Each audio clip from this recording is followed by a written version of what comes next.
Ladies and gentlemen, how do? We're back on the Aspes Yuma. We had this bike out about a week and a half ago at Tonfano at a race there. We completed all three races and practiced, no problems. Prior to that, we did a test day entry, although we didn't have the performance we wanted. Um, we didn't have any mechanical issues. The bike went out, it circulated, etc. So we need to find that performance. We did find a bit more for Tonfano. We're going to miss the next meeting. Our final meeting will be over the bank holiday weekend in August. So I've got plenty of time to have a look at it and let's see what's happening, because for me, it should be a lot quicker. The bike should be a lot quicker and make it much easier for Steve Bedford to ride as well. So he's not having to ride around, his throttle, etc. So I thought, right, okay, let's make a start. Let's get the head off and let's have a look inside it, see what's gone on. It's always good to do this and just we know the way the engine's been running and what's been going on. First thing to note is piston perfectly clean, okay, to the point where it's damp. I think the common phrase is it's wetter than an otter's pocket. Okay, I know I'm going to set it now. It's really damp in there. The combustion chamber is the same. And I'm not a big fan of, I'd rather read pistons and cylinder heads than spark plugs, okay, because that gives you more of a wider long-term view. But in this case, let me just come back on that and let's have a look at that spark plug there. Okay, this is not right. This is not right. There we go, it's focused in now. You can see it. So what's happening? Well, all signs are it's too rich. We're getting too much fuel into the engine. That's your initial thoughts. So I'm going to have a look down that route. The carburetor is running all standard components inside it. Okay, we're using the air filter box, but no air filter, and all standard components. And the main jet, for reference, is 155. So do we need to come down on the main jet?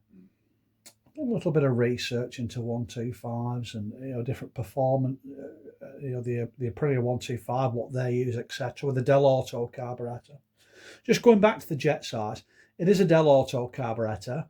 That 155 is it's measured. It's a metric size, so that is 1.55 millimeters.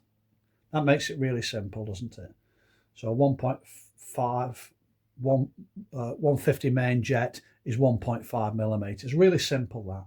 If you look at the Mikuni carbs and other carburetors, very often they go off flow rate, so it's not always comparable. So we can't think about any other devices out there with Mickey Rooney carburetors on. We've got to think about the Del Auto. So I said it's a 155, and that's what it's got stamped on the jet. It has to be said at this point that, some people, they're a little bit over vigorous cleaning the jet sometimes.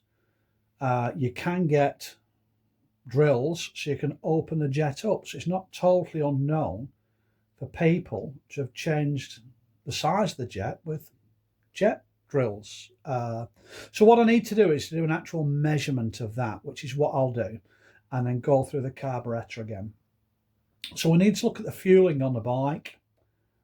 I don't think we're far out with the ignition timing. We managed to find a bit more performance in the last meeting by altering the curve, and that's all good and proper. But I think a lot of our issues are coming from fueling. So what I'll be doing is I'll be lifting the cylinder off, doing a close inspection of that, see if there's anything that needs attention inside there.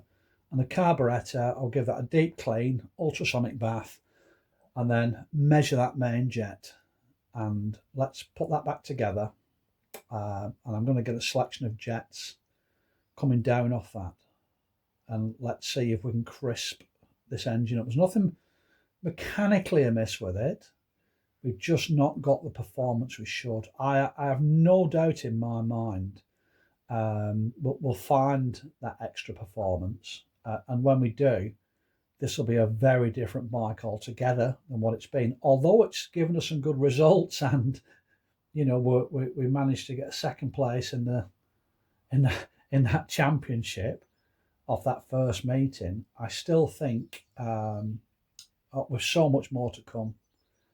And the engine sounds great when it starts up, but I could hear it because Steve was giving me the feedback after he rode it.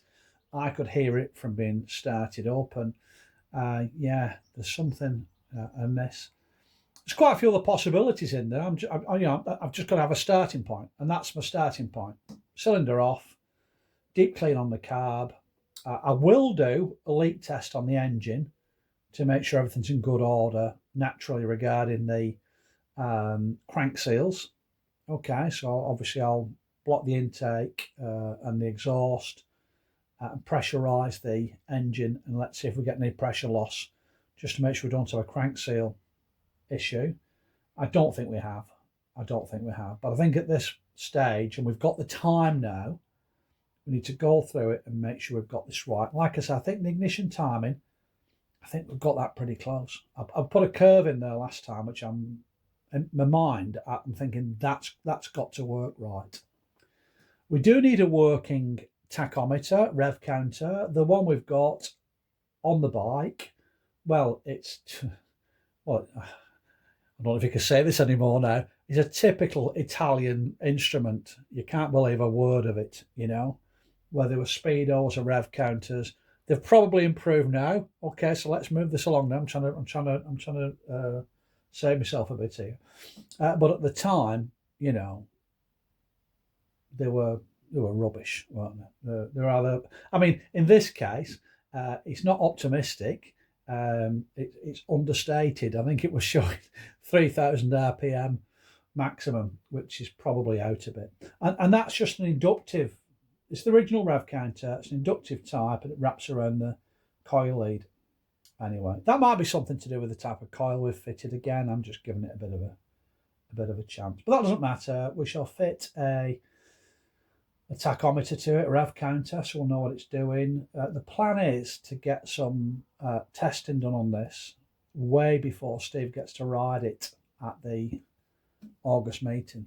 Now, the bike is actually road legal, so classic insurance, etc. It may be worth me doing that. Not that I'm race testing something on the road. It's just a gentle ride round to see how the carburetor feels, because you're not to do that. That's reckless.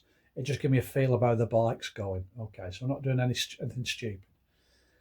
Right, that's about it really. So next video will probably be with the carburetor stripped and the barrel off. We'll have a look inside the barrel. I don't think the barrel's ever been touched or modified, as I recall it. I have had this removed once, and I was inclined not to do anything with it because it looked good.